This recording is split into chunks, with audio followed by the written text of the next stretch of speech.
To count rectangles in a figure. हमें rectangle को count करने से पहले यह जानना होगा कि रेक्टेंगल होता क्या है। रेक्टेंगल ऐसे क्वाड्रिलेटरल्स होते हैं जिनके आमने सामने की भुजा बराबर होती है। अर्थात हम यह कह सकते हैं कि जो भी स्क्वायर होते हैं वो रेक्टेंगल्स होते हैं, लेकिन कोई भी रेक्टेंगल्स स्क्वायर नहीं होता। तो हमें रेक्टेंगल्स को गिनने के लिए हमें स्क्वायर को भी गिनना पड़ता है।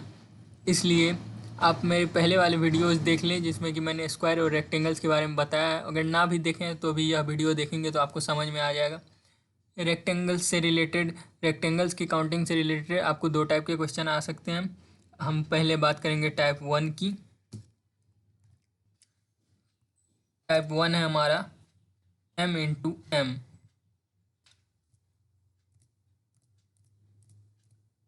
m इंटू एम से यहाँ मतलब है यहाँ पे रॉज के नंबर्स और कॉलम्स के नंबर बराबर है। यहाँ पे आप देख सकते हैं 1 2, यहाँ पे 2 रॉज हैं और 1 2 2 कॉलम्स हैं। इसी तरह यह दूसरी तस्वीर में 1 2 3 3 रॉज हैं और 1 2 3 3 कॉलम्स हैं। तो अगर आपके पास रॉज के नंबर और कॉलम्स के नंबर बराबर हों तो उस टाइप को हम m इंटू एम कहते हैं। और इसमें हमें रेक्टेंगल्स को काउंट करने के लिए क्या करना होगा, उससे पहले हम यह पहली तस्वीर में देख लेते हैं कितना रेक्टेंगल्स हैं, क्योंकि इसे गिनना आसान है। तब मैं आपको ट्रिक्स बताऊंगा। इसमें अगर देखें तो यहाँ पे 1 रेक्टेंगल्स, यहाँ पे 2 रेक्टेंगल्स, यहाँ पे 3 और यहाँ पे 4 स्क्वायर। मतलब ये 4 स्क्वायर हैं और ये स्क्वायर को हम रेक्टेंगल्स बोल सकते हैं, इसीलिए यह 4 स्क्वायर को हम रेक्टेंगल्स बोलेंगे। तो यहाँ पे 4 रेक्टेंगल्स और एक ये बड़ा वाला स्क्वायर जो है यह भी रेक्टेंगल है, तो इसे भी हम रेक्टेंगल बोलेंगे। तो एक 5 रेक्टेंगल। अब हम बात कर लेते हैं जो कि इसमें रेक्टेंगल्स है। 5 रेक्टेंगल्स तो वो हो गए जो कि स्क्वायर भी थे। अब बात कर लेते हैं जो कि सिर्फ रेक्टेंगल है। एक ये वाला 6 और एक ये 7। इसी तरह वर्टिकल डायरेक्शन में भी यहाँ पे एक ये हो जाएगा 8 और यहाँ पे एक ये वाला 9। तो हमें अब पता चल गया इस तस्वीर में 9 रेक्टेंगल्स हैं। तो इसे काउंट करने के लिए आपको सबसे पहले जो क्या करना है, जैसे कि हमने ट्रायंगल में किया था नंबरिंग कर लेना है और स्क्वायर में भी हमने किया था नंबरिंग कर लेना है। तो यहाँ पे नंबरिंग कैसे करते हैं उसकी बात अब हम करेंगे। नंबरिंग के लिए आपको इस तरह से 1 2 लिख लेना।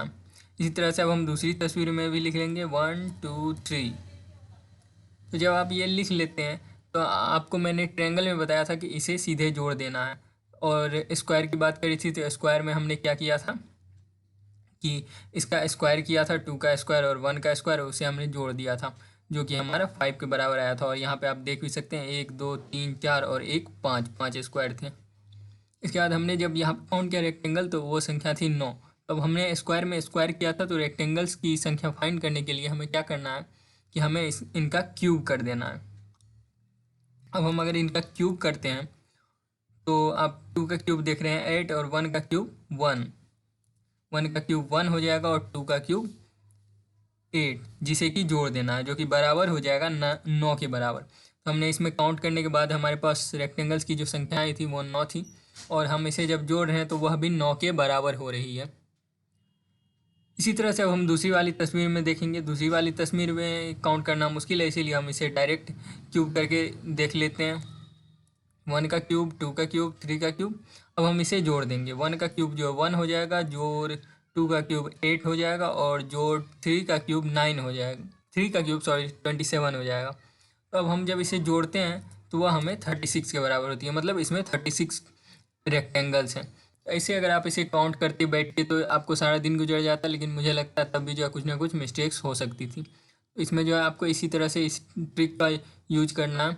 अब हम चलेंगे दूसरे टाइप की तरफ जो कि हमारा m इंटू एन, मतलब रॉज और कॉलम्स की संख्या अलग अलग होगी। अब हम बात कर लेते हैं टाइप 2 की। यहाँ पे आप देख रहे हैं रॉज और कॉलम्स की संख्या डिफरेंट है। यहाँ पे 1 2 1 2 3, मतलब 2 जो हैं वो रॉज हैं और 3 कॉलम्स हैं। तो अब आपको क्या करना है, अब आपको सिंपली एक फॉर्मूला यूज करना है जो कि कुछ इस तरह से है। रॉज और कॉलम्स डिफरेंट हो तो आपको ये फार्मूला याद रखना है। तो ये फार्मूला क्या है, सिंपली कुछ भी नहीं है, बस अगर आप फार्मूले को देखें तो आपको तुरंत समझ में आ जाएगा। फार्मूला है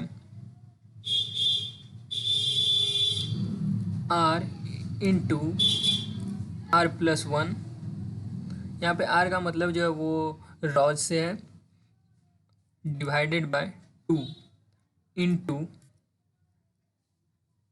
c+1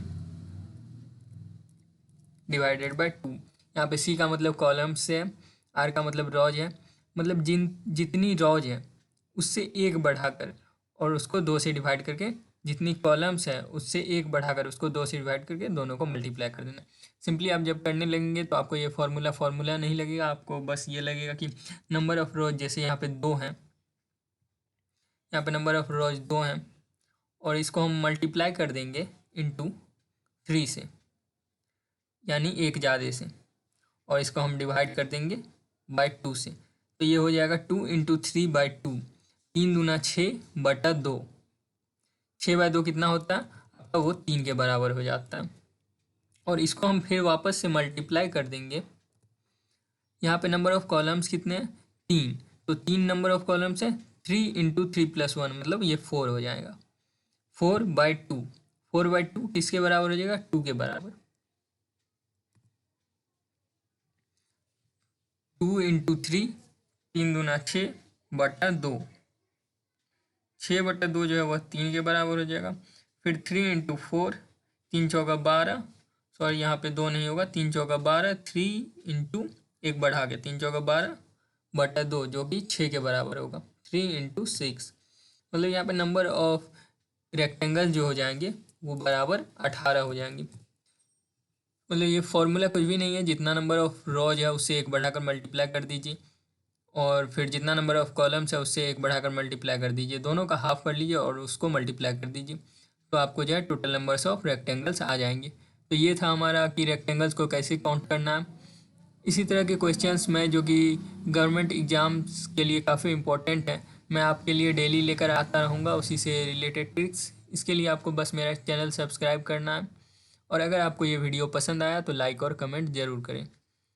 इससे पहले मैंने कुछ स्क्वायर और ट्रायंगल से रिलेटेड वीडियो बनाए, वो भी अगर आप देख लें तो आपके लिए बहुत ही अच्छा रहेगा।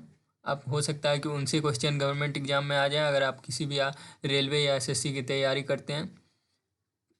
तब तक के लिए धन्यवाद।